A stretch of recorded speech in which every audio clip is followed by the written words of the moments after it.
Good afternoon. Welcome to the Midday Mull for Friday, the 30th of January. With McShane, we've begun reading Paul's letter to the Romans, today the second chapter. In it, Paul's talking about the gospel, the Jewish faith, and judgment. And he ultimately says it doesn't matter that you've got the law, it's what you do with the law that counts. And in verse 14, he writes, "Indeed, when Gentiles who do not have the law do by nature things required by the law, they are a law for themselves, even though they do not have the law. They show that the requirements of the law are written on their hearts, their consciences now bearing witness, and their thoughts sometimes accusing, and at other times even defending them." So Paul's saying that people that don't have the law will be judged in a different way. And for me, that's one of the things we've relied on when at the school boys said, what about people that haven't heard the gospel? You say, well, God's got that in hand. He will judge people completely fairly. And he doesn't judge by what you've heard, but by what you do. And if people are doing the right thing without hearing, that does count.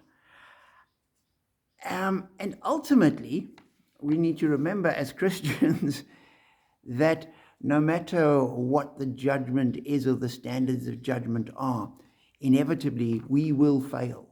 No one is righteous in the eyes of God. No one has ever done whatever it is sufficient to be declared righteous, holy, just, and perfect in the eyes of God. We are all sinners. We all fall short. Every one of us will face the judgment and will need to be condemned. And that's where the truth of the gospel lies, is that we are saved by grace through faith, and that's not of ourselves, as Paul says to the Ephesians.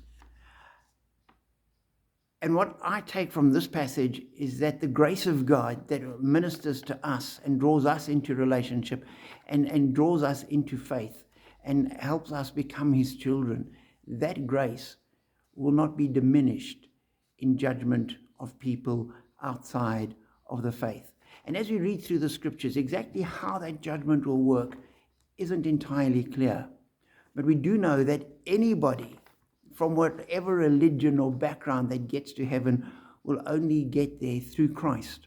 For some of us, that means accepting Christ while we're alive. How that works out for people that were never presented with Christ, we don't know. But we also know that God is perfectly just, and his judgments will be perfectly just and loving. There's no ways that God can be anything other than perfect. And one day when we look at the judgment, it will be good, it will be right, it will be perfect, because otherwise God wouldn't be perfect. So as we go through life, we hold on to faith, knowing that we are saved by grace. We share the gospel where we can, because it is such good news and it changes our lives, not just changes our eternity.